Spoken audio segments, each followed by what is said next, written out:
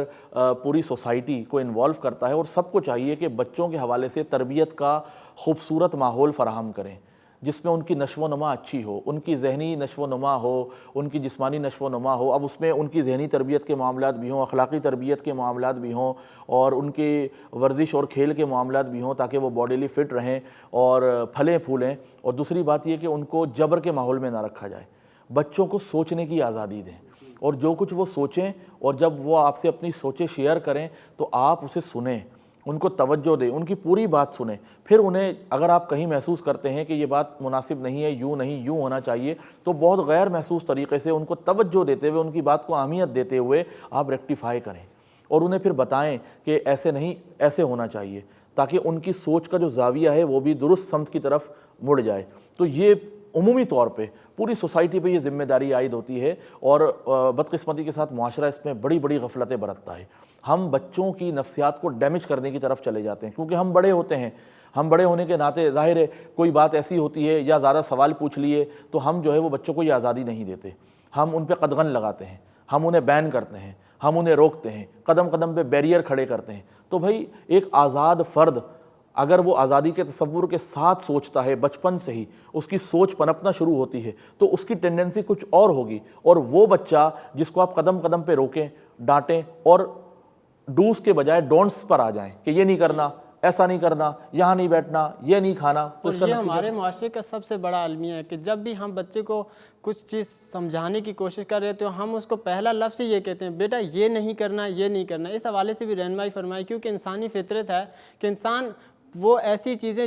جب اس کو نیگیٹو میں بولا جائے تو اس طرف زیادہ متوجہ ہوتا ہے، وہ اسی طرف جانے کی کوشش کرتا ہے کہ اس سے منع کیا ہے، ذرا دیکھو اس کے اندر ہے کیا، ذرا یہ کر کے تو دیکھو۔ تو بچوں کی تربیت کے حوالے سے کہ جب ہم ان سے کچھ سکھا رہے ہوتے ہیں، انہیں کچھ بتا رہے ہوتے ہیں، تو اس انداز کی طرف ہم نہ آئیں کہ آپ نے یہ نہیں کرنا، بلکہ کون سا انداز اپنایا جائے، اس حوالے سے بھی ذرا رہنمائی۔ بالکل ایسی ہی بات ہے کہ اگر آپ انہیں قدم قدم پہ روکیں گے، پابندی لگائیں گے اور ڈونٹس کے تکرار شروع کر دیں گے، یہ نہیں کرنا، یہ نہیں کھانا، یہاں نہیں بیٹھنا، یہ نہیں پوچھنا، یہ نہیں سوچنا، تو دیکھیں یہ تو ویسے ہی آپ ایک فطری پروسیس جو بچے کی نشو و نما کا چل رہا ہے، آپ اس کو بریک کر رہے ہیں، اور خلاف فطرت کوئی بھی کام ہو اس میں فائدہ نہیں ہے، ٹھیک ہے نا۔ آپ بچے کی نفسیات کو ڈیمیج کر دیتے ہیں، یہاں پہ ڈسٹارٹ کر دیتے ہیں، لیکن ہوتا کیا ہے، آپ جس چیز پہ، یہ تو انسانی فطرت ہے، صرف بچے کے ساتھ خاص نہیں ہے، میں آپ کو بھی کسی بات سے روکوں گا تو آپ میں سینس آف انکوائری بڑھ جائے گا، کیوریوسٹی بڑھ جائے گی کہ جی مجھ میں تجسس پیدا ہو گیا، میں کر کے دیکھوں کہ ہے کیا، اس کا نتیجہ کیا ہے۔ تو بچوں میں تو یہ زیادہ ہوتی ہے، بچہ تو بہت کیوریس ہوتا ہے، وہ تو جاننا چاہے گا کہ اب کیا کرنا ہے، تو وہ وہی کرے گا جس سے آپ روک رہے ہیں۔ تو اب آپ نے اگر بچے کو روکنا بھی ہے تو آپ نے منع کرتے ہوئے نہیں روکنا، بلکہ آپ نے اس کے ایڈوانٹیجز اور ڈس ایڈوانٹیجز بچے کی نفسیات اور اس کی ذہنی سطح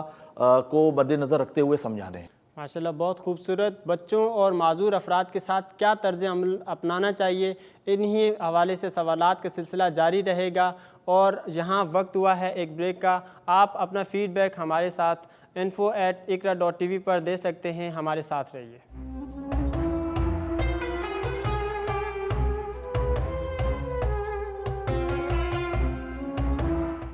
بہت خوبصورت انداز سے وہ نقل اتار رہے ہوتے ہیں،